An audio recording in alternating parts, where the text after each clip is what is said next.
ഈ പ്രഭാതത്തിലെത്തുന്ന ഏറ്റവും പ്രധാനപ്പെട്ട വാർത്തകളുടെ വിശദാംശങ്ങളിലേക്കാണ് പോകുന്നത്. സംസ്ഥാനത്ത് അടുത്ത 5 ദിവസം വേനൽ മഴ തുടരാൻ സാധ്യതയുണ്ടെന്ന് കേന്ദ്ര കാലാവസ്ഥാ വകുപ്പ് അറിയിക്കുന്നു. വടക്കൻ കേരളത്തിലും മലയോര മേഖലകളിലും ഉച്ചയ്ക്ക് ശേഷം ഇടിമിന്നലും കാറ്റോടും കൂടിയ മഴയ്ക്കും സാധ്യതയുണ്ട്. ഇന്നു മുതൽ തെക്കൻ കേരളത്തിലും മധ്യ കേരളത്തിലും വേനൽ മഴ ശക്തമായേക്കും.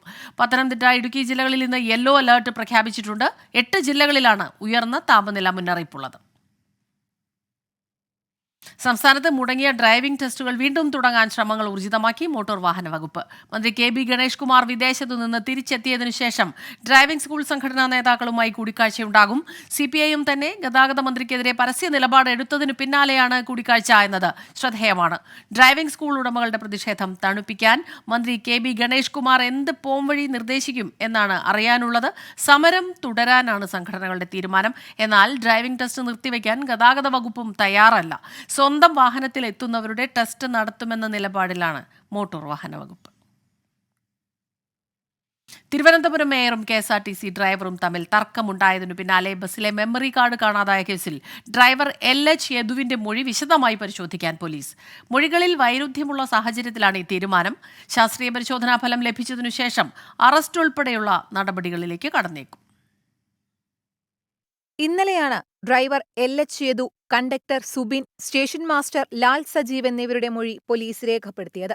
മൂവരും നൽകിയ മൊഴി വിശദമായി പരിശോധിച്ച് വീണ്ടും ചോദ്യം ചെയ്യാൻ വിളിപ്പിക്കാനാണ് തീരുമാനം. യദു നൽകിയ മൊഴികളിലെ വൈരുദ്ധ്യം പ്രത്യേകം പരിശോധിക്കും. ശാസ്ത്രീയ പരിശോധനാഫലം ഉൾപ്പെടെ വന്നതിനു ശേഷം മാത്രം അറസ്റ്റ് ഉൾപ്പെടെയുള്ള നടപടികളിലേക്ക് കടന്നാൽ മതിയെന്നാണ് തീരുമാനം. അതേസമയം മേയർക്കെതിരെ യദു നൽകിയ പരാതിയിൽ പോലീസ് ജാമ്യമില്ലാ വകുപ്പ് ചുമത്തിയെങ്കിലും ഇതുവരെ ആരെയും അറസ്റ്റ് ചെയ്തിട്ടില്ല.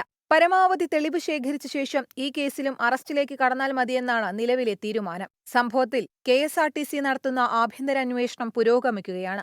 റിപ്പോർട്ട് ഉടൻ ഗതാഗത മന്ത്രിക്ക് കൈമാറും. 24 തിരുവനന്തപുരം. ജീവനക്കാരുടെ സമരത്തെ തുടർന്ന് എയർ ഇന്ത്യ എക്സ്പ്രസിലെ പ്രതിസന്ധി തുടരുന്നു. നെടുമ്പാശ്ശേരിയിൽ നിന്നുള്ള ഇന്നത്തെ 2 വിമാന സർവീസുകൾ റദ്ദാക്കി. പുലർച്ചെ 2:05 ഷാർജയിലേക്കും രാവിലെ 8 മണിക്ക് ബഹ്റിനിലേക്കുമുള്ള വിമാനങ്ങളാണ് റദ്ദാക്കിയത്. യാത്രക്കാർക്ക് നേരത്തെ അറിയിപ്പ് നൽകിയിട്ടുണ്ട്. അവധിയെടുത്ത ക്യാബിൻ ക്രൂ അംഗങ്ങൾക്ക് ഫിറ്റ്നസ് സർട്ടിഫിക്കറ്റ് ഹാജരാക്കി ഡ്യൂട്ടിയിൽ പ്രവേശിക്കാൻ നിർദ്ദേശം നൽകി. ജീവനക്കാർ തിരികെ എത്തുന്നതോടെ പ്രതിസന്ധി പരിഹരിച്ച് സർവീസുകൾ പൂർണ്ണമായും സാധാരണ നിലയിലാകുമെന്നാണ് പ്രതീക്ഷ. ജീവനക്കാരുടെ സമരത്തെ തുടർന്ന് എയർ ഇന്ത്യ എക്സ്പ്രസിലെ പ്രതിസന്ധി ഇപ്പോഴും തുടരുന്നുണ്ട്. കണ്ണൂരിൽ നിന്നുള്ള 2 എയർ ഇന്ത്യ എക്സ്പ്രസ് വിമാനങ്ങൾ ഇന്ന് റദ്ദാക്കി. 5:15 പുറപ്പെടേണ്ട ദമാം, 9:30 പുറപ്പെടേണ്ട അബുദാബി സർവീസുകളാണ് റദ്ദാക്കിയത്. സജോ ദേവസ്യ ചേരുന്നുണ്ട് കണ്ണൂരിൽ നിന്ന് വിവരങ്ങളുമായി. സജോ, ഇതിങ്ങനെ അനിശ്ചിതമായി തുടരുന്നത് പോലെയാണ് യാത്രക്കാരുടെ ഒരു പ്രതിസന്ധി നോക്കിയാൽ. ഒരു വശത്ത് പ്രതിസന്ധി പരിഹരിക്കാനുള്ള മാർഗങ്ങൾ തുടരുന്നു എന്ന് പറയുമ്പോഴും ഇവരുടെ ഒരു കഷ്ടപ്പാട് മാറുന്നില്ല എന്നാണോ മനസ്സിലാക്കേണ്ടത്? ഇക്കാര്യത്തിൽ എയർ ഇന്ത്യ എക്സ്പ്രസ് കമ്പനി അധികൃതർ വിശദീകരിക്കുന്നത് സർവീസുകൾ പൂർണ്ണതോതിൽ പുനരാരംഭിക്കണമെങ്കിൽ അതല്ലെങ്കിൽ പഴയപടി തന്നെ സർവീസുകളിലേക്ക് എത്തണമെങ്കിൽ ചൊവ്വാഴ്ചയെങ്കിലും ആകും ക്രമീകരണങ്ങൾ. അതായത് നേരത്തെ പണിമുടക്കുമായി ബന്ധപ്പെട്ട എല്ലാം തകരാറിലായതോടുകൂടി അതല്ലെങ്കിൽ ക്രമീകരണങ്ങളിൽ പലതരം വീഴ്ചകൾ വന്നതോടുകൂടിയാണ് ഈ ഒരു സാഹചര്യം രൂപപ്പെട്ടത്. അതുകൊണ്ട് പൂർണ്ണതോതിൽ പുനഃസ്ഥാപിക്കുക അതല്ലെങ്കിൽ പഴയപടി സർവീസുകളിലേക്ക് എത്തുക അത് ചൊവ്വാഴ്ചയോടെ എങ്കിലുമേ സാധ്യമാവുകയുള്ളൂ എന്നാണ് കമ്പനി അധികൃതർ വിശദീകരിക്കുന്നത്. അതിന്റെ തുടർച്ചയായി മറ്റ് സർവീസുകൾ കണ്ണൂരിൽ നിന്ന് ഓപ്പറേറ്റ് ചെയ്യുന്നുണ്ട്. 2 സർവീസുകളാണ്, ദമാം അബുദാബി സർവീസുകളാണ്. അതായത് പുലർച്ചെ പുറപ്പെടേണ്ട ഒരു സർവീസ് അത് ക്യാൻസൽ ചെയ്തു. ഇനിയിപ്പോൾ 9:20 ശേഷം പുറപ്പെടേണ്ട അബുദാബി സർവീസാണ്, അത് മുടങ്ങും എന്ന കാര്യം ഉറപ്പായി. ചൊവ്വാഴ്ച വരെയെങ്കിലും ഒന്നോ രണ്ടോ സർവീസുകളിൽ വെച്ച് മിക്കയിടങ്ങളിലും, അതായത് കണ്ണൂരിൽ മാത്രമല്ല വിവിധ ഇടങ്ങളിൽ സമാനമായ രീതിയിൽ സർവീസുകൾ മുടങ്ങും എന്നാണ് കമ്പനി അധികൃതർ വിശദീകരിക്കുന്നത്. അത് പൂർണ്ണ തോതിൽ ഈ പ്രവർത്തനങ്ങൾ പുനരാരംഭിക്കുന്നതുമായി ബന്ധപ്പെട്ട ക്രമീകരണങ്ങളിലെ ബുദ്ധിമുട്ടുകളാണ്. മിന്നൽ പണിമുടക്ക് സൃഷ്ടിച്ച പ്രതിസന്ധിയുടെ തുടർച്ച. പണിമുടക്ക് പരിഹരിച്ചുവെങ്കിൽ കൂടിയും ആ പ്രതിസന്ധിയുടെ തുടർച്ചയാണ്. യാത്രക്കാർക്ക് നേരത്തെ തന്നെ ഈ ഷെഡ്യൂൾഡ് സർവീസുകളുടെ കാര്യത്തിലും ഒപ്പം ഇപ്പോൾ റദ്ദാക്കിയ സർവീസുകളുടെ കാര്യത്തിലും അറിയിപ്പുകൾ നേരത്തെ തന്നെ നൽകിയിരുന്നതാണ്. അവർക്ക് ബദൽ ക്രമീകരണങ്ങൾക്കുള്ള സാധ്യത കൂടി ഉണ്ട് എന്നാണ് കമ്പനി വിശദീകരിക്കുന്നത്. പക്ഷേ യാത്രക്കാരെ സംബന്ധിച്ചിടത്തോളം നേരത്തെ തന്നെ, അതായത് ഈ പണിമുടക്കിന് ശേഷം യാത്രകൾ സാധ്യമാകുമെന്ന് പ്രതീക്ഷയുണ്ടായിരുന്നു. പക്ഷേ മുൻകൂട്ടി ബുക്ക് ചെയ്തിരുന്ന ആളുകളെ സംബന്ധിച്ചിടത്തോളം അതൊരു പ്രതിസന്ധിയാണ്. പക്ഷേ യാത്ര സംബന്ധിച്ച ഇത് റദ്ദാക്കിയത് സംബന്ധിച്ചുള്ള അറിയിപ്പുകൾ യാത്രക്കാർക്ക് നേരത്തെ തന്നെ കൈമാറിയിട്ടുണ്ട്. ഇനിയിപ്പോൾ ചൊവ്വാഴ്ചയോടുകൂടി പൂർണ്ണ തോതിൽ എല്ലാം പുനഃക്രമീകരിക്കാനാകും അല്ലെങ്കിൽ പഴയപടി സർവീസുകൾ നടത്താനാകും എന്ന ആത്മവിശ്വാസമാണ് കമ്പനി അധികൃതർ പ്രകടിപ്പിക്കുന്നത്. അതുവരെ ഈ ബുദ്ധിമുട്ട് തുടരുകയും ചെയ്യും. കണ്ണൂരിൽ നിന്നുള്ള 2 എയർ ഇന്ത്യ എക്സ്പ്രസ് വിമാനങ്ങളാണ് ഇന്ന് റദ്ദാക്കിയത്. 5:15 പുറപ്പെടേണ്ട ദമാം, 9:30 പുറപ്പെടേണ്ട അബുദാബി സർവീസുകളാണ് റദ്ദാക്കിയത്. സജോ ദേവസിയാണ് കണ്ണൂരിൽ നിന്ന് വിവരങ്ങളുമായി നമുക്കൊപ്പം ചേർന്നത്. 24 കൊല്ലം റിപ്പോർട്ടർ ആർ അരുൺരാജിനെ ആക്രമിച്ച കേസിലെ പ്രതി ജോണിക്കെതിരെ പോലീസ് കേസെടുത്തു. വീട്ടിൽ കയറി വെട്ടുമെന്ന് ഭീഷണിപ്പെടുത്തിയെന്ന് എഫ്ഐആർ. സംഭവത്തിൽ കർശന നടപടി സ്വീകരിക്കണമെന്ന് പത്രപ്രവർത്തക യൂണിയൻ കൊല്ലം ജില്ലാ കമ്മിറ്റി ആവശ്യപ്പെട്ടു. AV ജയശങ്കർ ചേരുന്നുണ്ട് തിരുവനന്തപുരത്ത് നിന്ന് വിവരങ്ങളുമായി. ജയശങ്കർ, ഈ കൃത്യനിർവഹണത്തിനിടെയാണ് ഇങ്ങനെ ഒരു സംഭവം ഉണ്ടായത് എന്നുള്ളതാണ് ഏറ്റവും ഖേദകരം. വാർത്ത റിപ്പോർട്ട് ചെയ്യാൻ നിൽക്കുകയായിരുന്നു അരുൺ. വലിയ പ്രതിഷേധം ഈ ഭാഗത്തു നിന്നുണ്ട്. ഈ പോലീസ് നടപടികൾ ഏത് രീതിയിലാണ് പോകുന്നത്?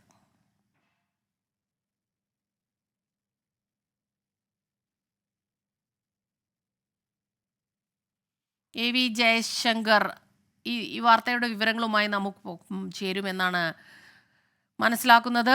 റിപ്പോർട്ടർ 24-ന്റെ കൊല്ലത്തെ റിപ്പോർട്ടർ ആർ അരുൺരാജിനെ ഇന്നലെ വൈകിട്ടാണ് ഒരാൾ ആക്രമിച്ചത്.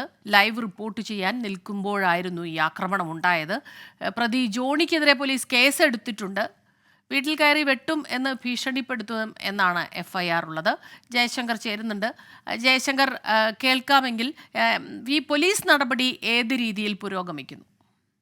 അരുൺരാജിനെതിരെ ഉണ്ടായ അതിക്രമത്തിൽ കർശന നടപടി സ്വീകരിക്കുമെന്ന് തന്നെയാണ് ഇന്നലെ തന്നെ പോലീസ് വ്യക്തമാക്കിയിരുന്നത്. ഇതുമായി ബന്ധപ്പെട്ട ഓഫീസിനെ അടുത്ത് വെച്ച് ആക്രമിച്ച ജോണിക്കെതിരെ പോലീസ് നിലവിൽ കേസെടുത്തിട്ടുണ്ട്. IPC 294B, 341, 447, 506 വകുപ്പുകൾ ചുമത്തിയാണ് കേസ്. പൊതുസ്ഥലത്ത് ആക്രമിക്കൽ, അസഭ്യം പറയൽ തുടങ്ങിയ വകുപ്പുകൾ ചുമത്തിക്കൊണ്ടാണ് നിലവിൽ പോലീസ് കേസെടുത്തിരിക്കുന്നത്. ഇയാളെ നിലവിൽ പോലീസ് കസ്റ്റഡിയിൽ എടുത്തിട്ടുണ്ട്. ഇന്ന് തന്നെ കോടതിയിൽ ഹാജരാക്കും. ഈ FIR-ൽ വളരെ ഗുരുതരമായ ആരോപണങ്ങളാണ് ഇയാൾക്കെതിരെയുള്ളത്. വീട്ടിൽ കയറി വെട്ടുമെന്നുൾപ്പെടെയുള്ള ഭീഷണി നടത്തിയെന്ന FIR-ൽ വ്യക്തമാക്കുന്നുണ്ട്. ഏതായാലും പോലീസ് ഈ വിഷയവുമായി ബന്ധപ്പെട്ട് കർശന നടപടികളുമായി മുമ്പോട്ട് പോകുമെന്നാണ് വ്യക്തമാക്കുന്നത്. ഒപ്പം തന്നെ പത്രപ്രവർത്തക യൂണിയന്റെ കൊല്ലം ജില്ലാ കമ്മിറ്റി വിഷയത്തിൽ കർശന നടപടി വേണമെന്ന കഴിഞ്ഞ ദിവസം തന്നെ പ്രസ്താവന ഇറക്കിയിരുന്നു. അത്തരത്തിൽ മാധ്യമപ്രവർത്തകരുടെ തൊഴിൽ സ്വാതന്ത്ര്യത്തെ ഹനിക്കുന്ന ഇത്തരം പ്രവർത്തികൾ അംഗീകരിക്കാൻ സാധിക്കില്ലെന്ന് തന്നെയാണ് പൊതു നിലപാട്. ഈ വിഷയവുമായി ബന്ധപ്പെട്ട് എന്തായാലും പോലീസിന്റെ നടപടികൾ തുടരുകയാണ്. ഇന്ന് തന്നെ പ്രതിയെ കോടതിയിൽ ഹാജരാക്കും. സ്മിത, ശരി. വലിയ പ്രതിഷേധമാണ് ഇതുമായി ബന്ധപ്പെട്ട് ഉള്ളത്. പത്രപ്രവർത്തക യൂണിയൻ കൊല്ലം ജില്ലാ കമ്മിറ്റി ആവശ്യപ്പെടുന്നത് കർശനമായ നടപടി ഉടൻ തന്നെ ഉണ്ടാകണമെന്നുള്ള രീതിയിലാണ്. പോലീസ് ഇക്കാര്യത്തിൽ നടപടിക്രമങ്ങളുമായി മുന്നോട്ട് പോവുകയാണ്. AV ജയശങ്കർ തിരുവനന്തപുരത്ത് നിന്ന് വിവരങ്ങളുമായി നമുക്കൊപ്പം ചേരുകയായിരുന്നു. KPCC അംഗം KV സുബ്രഹ്മണ്യനെ കോൺഗ്രസിൽ നിന്ന് പുറത്താക്കി. ലോക്സഭാ തെരഞ്ഞെടുപ്പിൽ കോഴിക്കോട് UDF സ്ഥാനാർത്ഥി MK രാഘവനെതിരെ പ്രവർത്തിച്ചതായി പരാതി ഉയർന്നിരുന്നു. അഭിജിത്ത് മുഴക്കുന്നാണ് ചേരുന്നത് കോഴിക്കോട് നിന്ന് വിവരങ്ങളുമായി. അഭിജിത്ത്, ഇങ്ങനെയൊരു നടപടി, പുറത്താക്കൽ നടപടിയിലേക്ക് കടക്കാനുള്ള ഒരു കാരണം എന്താണ്? MK രാഘവനെതിരെ പ്രവർത്തിച്ചു എന്ന പരാതി, ആ പരാതിയിൽ കഴമ്പുണ്ട് എന്ന് വ്യക്തമായിട്ടുണ്ടോ?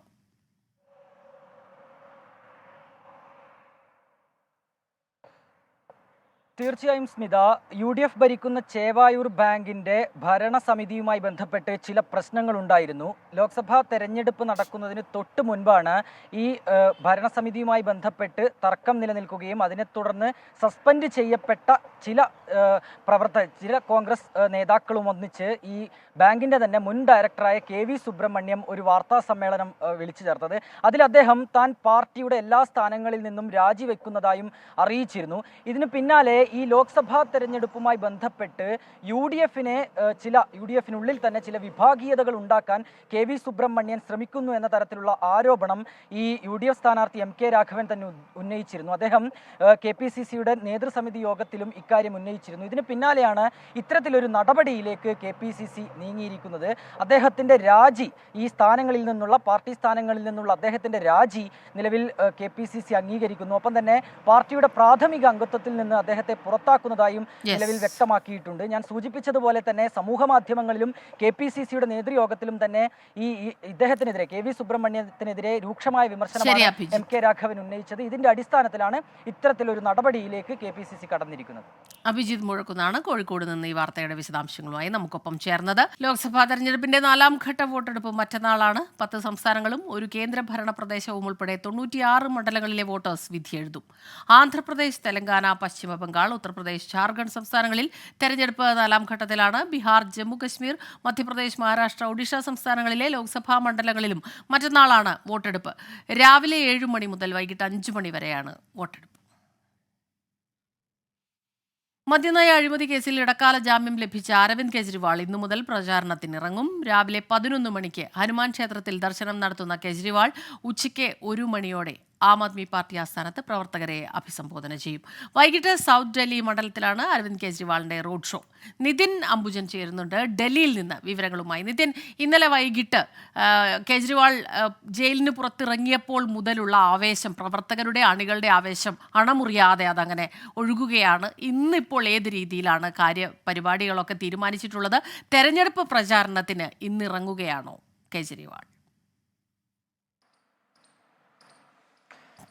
സ്മിത, അരവിന്ദ് കെജ്രിവാൾ ഇന്ന് മുതൽ തെരഞ്ഞെടുപ്പ് പ്രചരണത്തിൽ സജീവമാകും. ഇന്ന് രാവിലെ 11 മണിക്ക് കൊണോട്ട് പ്ലേസിലുള്ള ഹനുമാൻ മന്ദിരത്തിൽ ദർശനം നടത്തിയാകും ഇന്ന് വീണ്ടും തെരഞ്ഞെടുപ്പ് പ്രചരണത്തിൽ സജീവമാകാൻ പോകുന്നത്. 1 മണിക്ക് ആം ആദ്മി പാർട്ടി ആസ്ഥാനത്ത് വൻ റോഡ് ഷോയുമായും അരവിന്ദ് കെജ്രിവാൾ എത്തും. അതിനുശേഷം പ്രവർത്തകരെ ഇവിടെ അഭിസംബോധന ചെയ്യും. പിന്നീട് വാർത്താ സമ്മേളനവും നടത്തും. പിന്നീട് 4 മണിക്ക് സൗത്ത് ഡൽഹിയിൽ ഒരു റോഡ് ഷോ സംഘടിപ്പിക്കാനാണ് ഇപ്പോൾ തീരുമാനിച്ചിരിക്കുന്നത്. ഇന്നലെ ആം ആദ്മി പാർട്ടി നേതാക്കളും അരവിന്ദ് കെജ്രിവാളും ജയിൽ മോചിതനായ ശേഷം പിന്നീട് വസതിയിലെത്തി ഒരു യോഗം നടത്തിയിരുന്നു. ഈ യോഗത്തിൽ എന്തായാലും ശക്തമായ പ്രചരണമായി മുന്നോട്ട് പോകാനാണ് തീരുമാനം.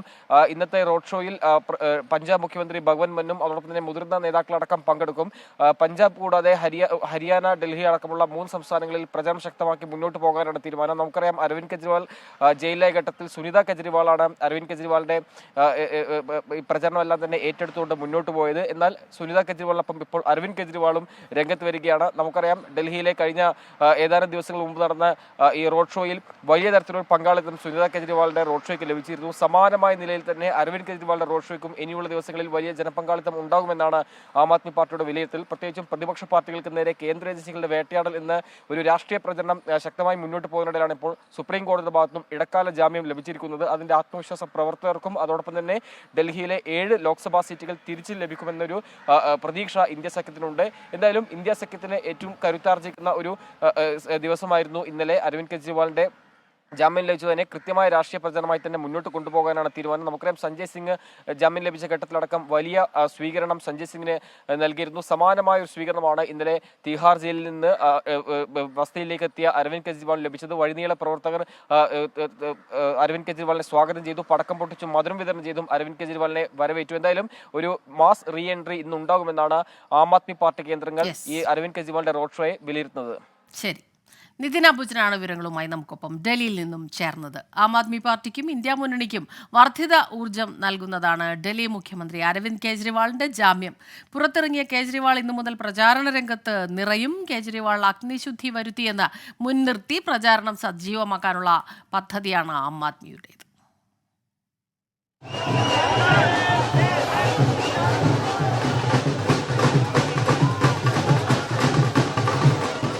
50 ദിവസത്തെ ജയിൽവാസം തന്നെ ഒരു തരിമ്പും ഉലച്ചിട്ടില്ലെന്ന് പുറത്തിറങ്ങിയ നിമിഷങ്ങൾക്കകം അരവിന്ദ് കെജ്രിവാൾ തെളിയിച്ചു. സ്വീകരിക്കാൻ വഴിനീളെ അണിനിരന്ന രാഷ്ട്രീയ ഭേദമില്ലാത്ത ആൾക്കൂട്ടം വർദ്ധിച്ച പിന്തുണയുടെ തെളിവ്.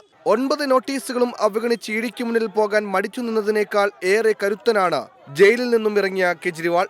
ഇനി ബാക്കിയുള്ള 4 ഘട്ടങ്ങളിൽ വർദ്ധിത വീര്യത്തോടെയാകും ആം ആദ്മിയുടെ പ്രചാരണം. ഡൽഹി അടക്കമുള്ള എല്ലായിടത്തും ഇന്ത്യ സഖ്യത്തിനു വേണ്ടി കെജ്രിവാൾ വോട്ട് ചോദിക്കുമ്പോൾ പഞ്ചാബിൽ കോൺഗ്രസിനെതിരെ കൂടിയാകും പ്രചരണം. ലഭിച്ചത് ഇടക്കാല ജാമ്യം മാത്രമെന്നും ജൂൺ 1 ശേഷം കെജ്രിവാൾ ജയിലിലേക്ക് തന്നെ മടങ്ങണമെന്നും പറഞ്ഞൊഴിയുമ്പോഴും BJP ക്യാമ്പിലെ നിരാശ പ്രകടമാണ്. കേസിലെ കോടതിയുടെ നിരീക്ഷണങ്ങളടക്കം ആയുധമാക്കാനാണ് ആം ആദ്മിയുടെ പദ്ധതി. 24 ഡൽഹി.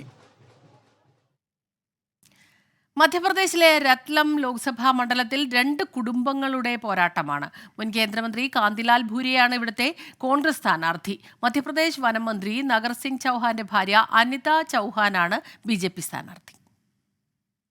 കോൺഗ്രസ് നേതാവ് കാന്തിലാൽ ഭൂരിയ 5 തവണ വിജയിച്ച മണ്ഡലമാണ് രത്ലം. മോദി തരംഗം വീശിയ 2014-ലും 2019-ലും ഭൂരിയ തോറ്റു. ഇത്തവണ മണ്ഡലം തിരിച്ചുപിടിക്കുമെന്നാണ് കാന്തിലാൽ ഭൂരിയയുടെ അവകാശവാദം. नागर सिंह की धर्मपत्नी जो चुनाव में भाजपा ने उसको उम्मीदवार बनाई है, अब उनका कोई योगदान है ही नहीं, उनका योगदानी और गृहिणी महिला है और उनको मतलब भाजपा ने टिकट दे के और वहाँ पर एक नए पेशे का काम रतलाम में किया उसने। രത്ലം മണ്ഡലത്തിൽ സ്ത്രീ വോട്ടർമാരാണ് കൂടുതൽ. വനിതാ സ്ഥാനാർത്ഥിയിലൂടെ സ്ത്രീ വോട്ടുകളിൽ കണ്ണുനട്ടാണ് BJP നീക്കം. ഇത്തവണയും മണ്ഡലത്തിൽ താമര വിരിയുമെന്ന് BJP സ്ഥാനാർത്ഥി അനിത നാഗർ. भारतीय जनता पार्टी में कार्यकर्ता ही चुनाव लड़ता है, क्योंकि प्रत्याशी मैं जरूर हूँ लेकिन मैं हर मतदान केंद्र पे नहीं जा पा रही, तो वो कार्यकर्ता ही मैदान पे है और वही मुकाबला कर रहा है, वही काम कर रहा है, तो हम कार्यकर्ताओं के दम पर ही चुनाव लड़ते हैं, तो मुझे नहीं लगता मुकाबला कहीं. പട്ടികവർഗ സംവരണ മണ്ഡലമാണ് രത്ലം. ഭിലാല സമുദായങ്ങളാണ് നിർണായകം. തിങ്കളാഴ്ച 4ാം ഘട്ടത്തിലാണ് രത്ലത്തിലും വിധിയെഴുത്ത്. Election desk 24. പട്ടികവർഗ സംവരണം എടുത്ത് കോൺഗ്രസ് മുസ്ലിങ്ങൾക്ക് നൽകുമെന്ന ആരോപണവുമായി പ്രധാനമന്ത്രി നരേന്ദ്രമോദി. ഹൈദരാബാദിൽ BJP തെരഞ്ഞെടുപ്പ് പ്രചാരണ യോഗത്തിലായിരുന്നു പ്രധാനമന്ത്രിയുടെ പരാമർശം. പ്രധാനമന്ത്രി സംസാരിക്കുമ്പോൾ നിലവാരം മറക്കരുതെന്ന് കോൺഗ്രസ് പ്രസിഡന്റ് മല്ലികാർജുൻ ഖർഗെ തിരിച്ചടിച്ചു. തെരഞ്ഞെടുപ്പ് പ്രചാരണ യോഗങ്ങളിൽ വിവാദ പരാമർശങ്ങൾ പ്രധാനമന്ത്രി നരേന്ദ്രമോദി തുടരുന്നു. ഭരണഘടനയെയും സംവരണത്തെയും കുറിച്ച് കോൺഗ്രസ് നുണകൾ പറയുകയാണെന്ന് പ്രധാനമന്ത്രി. താൻ ജീവിച്ചിരിക്കുമ്പോൾ ആദിവാസി ദളിത് സംവരണമെടുത്ത് മുസ്ലിങ്ങൾക്ക് നൽകാൻ അനുവദിക്കില്ലെന്ന് മോദി. कांग्रेस ने आदिवासी भाई बहनों की कभी परवाह नहीं. आदिवासी इलाकों में सिकल सेल एनीमिया एक बड़ा खतरा रहा है, लेकिन कांग्रेस ने इस बीमारी की तरफ उतना ध्यान ही नहीं दिया. कभी आरक्षण को लेकर झूठ, कभी संविधान को लेकर झूठ, और इन्होंने पूरा इकोसिस्टम. മാനിഫെസ്റ്റോ മറന്ന മംഗല്യസൂത്രം, മട്ടൻ, മുഗളർ എന്നീ എമ്മിൽ തുടങ്ങുന്ന 3 വാക്കുകളാണ് പ്രധാനമന്ത്രിക്ക് പ്രിയമെന്ന് കോൺഗ്രസ് അധ്യക്ഷൻ മല്ലികാർജുൻ ഖർഗെ പ്രതികരിച്ചു. തെരഞ്ഞെടുപ്പിന്റെ 3ാം ഘട്ടം കഴിഞ്ഞപ്പോഴാണ് പ്രധാനമന്ത്രിയുടെ മനം മാറ്റുമെന്നും ഖർഗെ. 3 चरणों के मतदान के बाद और भी मोदी और शाह साहब बहुत घबरा गए हैं. इसीलिए वो हमेशा इलेक्शन के हटकर बात करते हैं, जो उनके चुनावी प्रणाली पे नहीं बोलते. പ്രധാനമന്ത്രിയുടെ വിവാദ പരാമർശങ്ങൾക്കെതിരെ പ്രതിപക്ഷ നേതാക്കൾ നൽകിയ പരാതിയിൽ തെരഞ്ഞെടുപ്പ് കമ്മീഷൻ തീരുമാനം ഇതുവരെ വന്നിട്ടില്ല. Election desk 24. ഇന്ത്യൻ വനിതാ ക്രിക്കറ്റ് താരങ്ങളായ സജ്ന സജീവനും ആശാ ശോഭനയ്ക്കും തിരുവനന്തപുരം വിമാനത്താവളത്തിൽ ആവേശോജ്ജല സ്വീകരണം. പരമ്പരയിൽ മികച്ച പ്രകടനം കാഴ്ചവെച്ചതിന്റെ സന്തോഷം ഇരുവരും പങ്കുവച്ചു.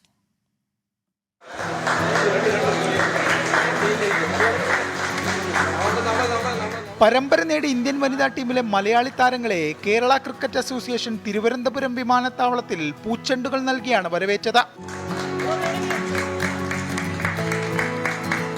ബംഗ്ലാദേശിനെതിരായ 2020 മത്സരത്തിൽ ഇന്ത്യൻ വനിതാ ക്രിക്കറ്റ് ടീമിന്റെ ജയത്തിന് പിന്നിൽ മലയാളികളായ സജ്നയുടെയും ആശയുടെയും പങ്ക് ചെറുതല്ല. ഇന്ത്യൻ ജേഴ്സിയിൽ അരങ്ങേറ്റ മത്സരമായിരുന്നു ഇരുവരുടെയും. ആദ്യ 3 മത്സരങ്ങളിൽ സജ്നയും അവസാന 2 മത്സരങ്ങളിൽ ആശയും ഇന്ത്യൻ ടീമിനെ ജയത്തിലേക്ക് നയിച്ചു. നേട്ടങ്ങളിൽ സന്തോഷമെന്ന് സജ്ന. വളരെയധികം സന്തോഷമുണ്ട്. ഒരു പ്ലെയർ എന്ന നിലയിൽ എത്തിപ്പെടാൻ പറ്റിയ മാക്സിമം ലെവലിലാണ് എത്തിപ്പെട്ടിരിക്കുന്നത്. ഇതുമാത്രമല്ല, തുടർന്ന് വരുന്ന ഇന്ത്യൻ ടീമിൽ ആയിട്ടുള്ള വ്യത്യസ്ത രീതിയിലുള്ള ഫോമാറ്റിൽ കളിക്കണം എന്നാണ് ആഗ്രഹം. ഈ ഒരു ടൂർണമെന്റ് കൊണ്ട് സാറ്റിസ്ഫൈഡ് അല്ല, എവിടെ എത്തിയിട്ടില്ല എന്നുള്ള ബോധ്യമുണ്ട്. സോ നെക്സ്റ്റ് വരുന്ന ടൂർണമെന്റിലേക്ക് പ്രിപ്പയർ ചെയ്യുക, അതാണ് ഇപ്പോഴത്തെ ലക്ഷ്യം. ജന്മനാട്ടിൽ ഇങ്ങനെയൊരു സ്വീകരണം ലഭിക്കുന്നത് ഇതാദ്യമെന്ന് ആശ. വരും ദിവസങ്ങളിൽ തന്നെ അടുത്ത മത്സരങ്ങൾക്കായുള്ള തയ്യാറെടുപ്പുകൾ തുടങ്ങാനാണ് ഇരുവരുടെയും തീരുമാനം. വനിതാ പ്രീമിയർ ലീഗിലെ മികച്ച പ്രകടനമാണ് വയനാടുകാരിയായ സജ്നയെയും തിരുവനന്തപുരത്തുകാരിയായ ആശയെയും ഇന്ത്യൻ ടീമിലെത്തിച്ചത്. ഇനിയുള്ള ആകാംക്ഷ മിന്നുമണി അടക്കമുള്ള ഈ 3 മലയാളി താരങ്ങൾക്കും വരുന്ന 2020 ലോകകപ്പ് ടീമിൽ ഇടം ലഭിക്കുമോ എന്നതാണ്. എ വി ജയശങ്കർ, 24, തിരുവനന്തപുരം. ഫ്രഞ്ച് താരം കിലിയൻ എംബാപ്പെ PSG വിടുന്നു. ഈ സീസൺ ഒടുവിൽ ക്ലബ്ബ് വിടുമെന്ന് പ്രഖ്യാപിച്ച് വീഡിയോ പുറത്തുവിട്ടു. 2017 മൊണോക്കോയിൽ നിന്ന് PSG എത്തിയ എംബാപ്പയാണ് ക്ലബിന്റെ എക്കാലത്തെയും മികച്ച ഗോൾ വേട്ടക്കാരൻ. 305 മത്സരങ്ങളിൽ നിന്ന് 255 ഗോൾ. PSG-ക്കൊപ്പം 9 കിരീട നേട്ടങ്ങളിലും പങ്കാളിയായി. സ്പാനിഷ് ക്ലബ് റയൽ മാഡ്രിഡിലേക്ക് എംബാപ്പെ ചേക്കേറിയേക്കുമെന്നാണ് റിപ്പോർട്ടുകൾ. കേരളത്തിന്റെ സ്വന്തം പ്രൊഫഷണൽ ലീഗായ സൂപ്പർ ലീഗ് കേരളയുടെ ഔദ്യോഗിക ലോഞ്ച് കൊച്ചിയിൽ നടന്നു. ചടങ്ങിൽ പങ്കെടുക്കുന്ന ടീമുകളെയും പ്രഖ്യാപിച്ചു. പ്രഥമ സീസണിൽ 6 ടീമുകളാണ് ലീഗിലുള്ളത്. തിരുവനന്തപുരം, കൊച്ചി, മലപ്പുറം, കോഴിക്കോട്, കണ്ണൂർ, തൃശൂർ എന്നിവിടങ്ങളിൽ നിന്നാണ് ടീമുകൾ. സെപ്റ്റംബറിൽ ആരംഭിക്കുന്ന ലീഗ് 45 മുതൽ 60 ദിവസം വരെ നീണ്ടുനിൽക്കും. ബൈചുങ് ബൂട്ടിയ, IM വിജയൻ, ജോപോൾ അഞ്ചേരി തുടങ്ങി മുൻ ഇന്ത്യൻ താരങ്ങളടക്കം പങ്കെടുത്ത വർണ്ണാഭമായ ചടങ്ങിലായിരുന്നു ലീഗിന്റെ ഔദ്യോഗിക പ്രഖ്യാപനം. ഇനിയിപ്പോൾ കിട്ടിയ ചില പ്രധാന വാർത്തകളിലേക്ക്.